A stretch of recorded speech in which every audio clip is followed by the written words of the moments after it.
So it's a pleasure to be here. Thank you very much, Dean Roll and Dr. Data, and also our chair this morning, Dr. Ahmad, and my colleague, our colleague and great friend here, Greg Myers. So the title we've mentioned before, the Black Middle Class Challenges and Opportunities in the Era of COVID-19. And just to set a context, we define the Black middle class here as individuals with household incomes falling between 66 and 200% of the median income, which was $68,703 in 2019. Just a quick background, this middle class has existed since the 18th century, and Black middle class related research has been taking place since the 19th century. And the key point here, there's a continuous paradox. There's been economic and educational gains in this class, but no growth in terms of wealth and assets. Educational disparity, we know the keys to moving forward from one sector of quintile to the next starts with education. And more years of completed schooling is associated with a greater likelihood of moving out and moving up. And so we showed a comparison between whites and blacks, and 89% of whites with 16 years will leave the bottom quintile. And whereas blacks with 10 years of schooling, only 28% will transition out. And there's a further 69% that will if they have additional schooling. Percentage of Americans over 25 years at 4 years of college, again, we see that while there have been gains, the disparity is still existent.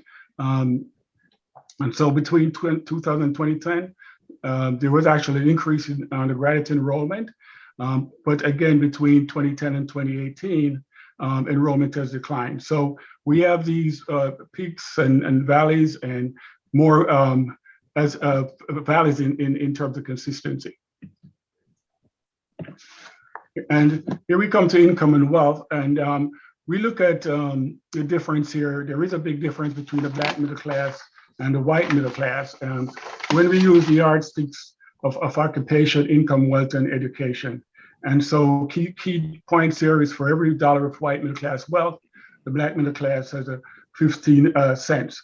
And of course, median income is 71,000 versus 43,000 for whites versus blacks. But even more dramatic, and this is the key takeaway from this slide, is when the comparison is made between college-educated whites, there's $106,000 median income versus $82,000 for blacks.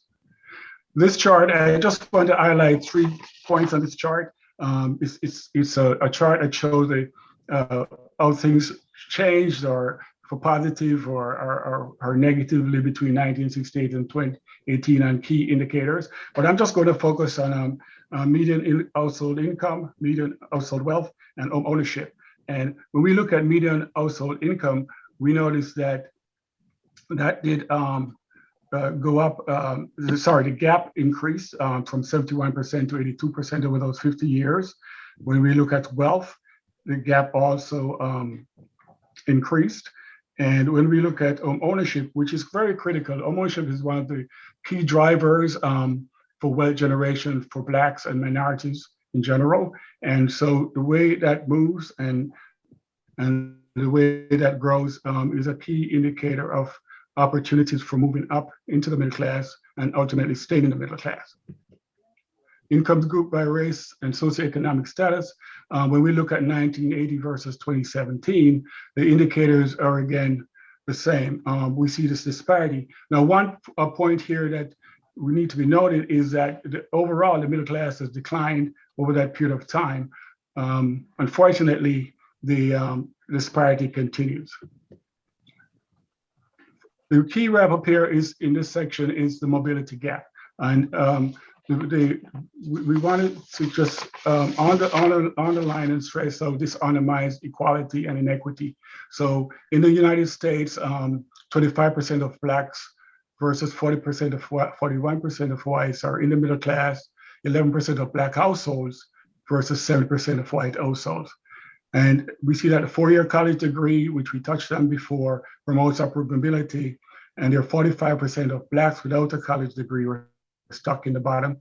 And compared to 20% with a degree. And only 23% of Blacks raised in the middle class surpassed their families' wealth compared with 56% of whites. And that's a key point here for intergenerational wealth transference. We'll now pass this on to my colleague, Dr. Brown. Good afternoon, colleagues around the world, and thank you for giving me the opportunity to speak about an issue that I have a tremendous amount of passion for. Again, my name is Dr. Owen Brown, and I'm a professor at Medgar College. Today, I'm going to talk about the financial impact of COVID-19 on Black and minority communities in general, and on women of African descent in particular. Over 1 year ago today, no one would have predicted the impact COVID-19 would have on the US economy and the Black community in particular. Unemployment in 2019 was at a historic low, and talks of presidential impeachment and political malfeasance dominated headlines. But early in 2020 New Year, things changed, and the change was dramatic. Bold. Did we lose Dr. Brown?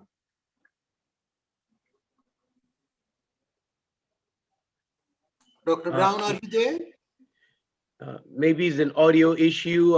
Dr. Flanigan, you want to continue the slides if he doesn't come back in about 30 seconds? Sure. So I will just. Can you hear me? Can you hear me? Yeah, we can hear you now. Back. Yeah, something happened. Yes, I'm back. So let's go yes, back to that's fine. Speaking about changes from 2019 to 2020, what fueled the change? And obviously, it was a COVID-19 pandemic. Since then, almost 500, in fact, close to 600,000 Americans have lost their lives. A disproportionate number of these deaths are Black Americans.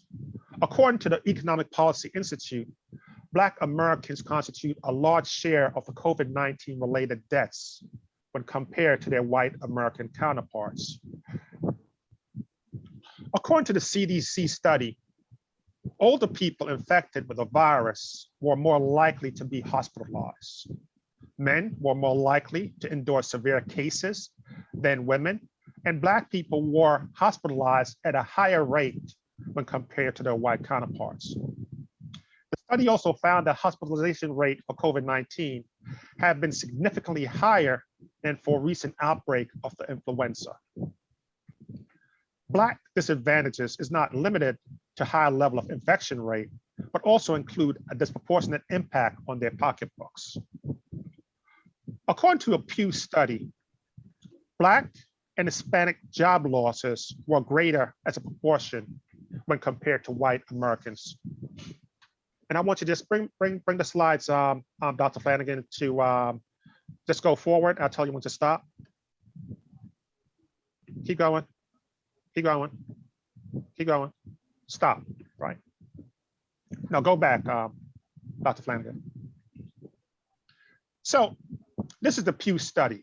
And the Pew found that some 61% of Hispanic Americans and 44% of Black Americans that said that someone in their household had experienced a job or wage loss due to the COVID outbreak, compared with 38% of white Americans.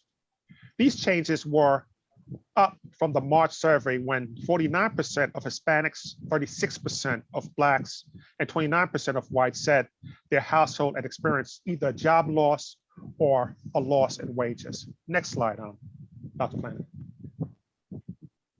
Blacks, 48%, and Hispanics, 44% were more likely than white adults to say they cannot pay some bills or can only make partial payments on some of them this month, according to the April survey. For Hispanics, this was considerably higher than the 28% that said they have trouble paying bills in a typical month. The next slide, Dr. Flanigan.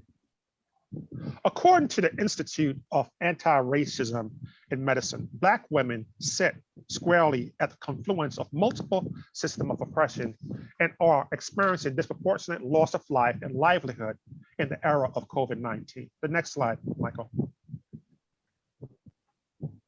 We know that Black women are twice as likely as white men to either be laid off, furloughed, or had their hours or pay reduced because of the pandemic. Next slide, Mike. Keep going.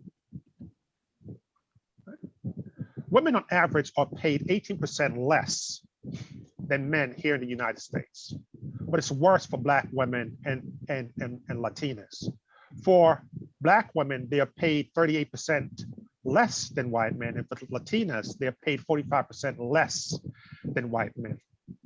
Given the centrality of women of African descent to the economic well-being of their families, the COVID-19 pandemic have continued to prove that institutional racism is real.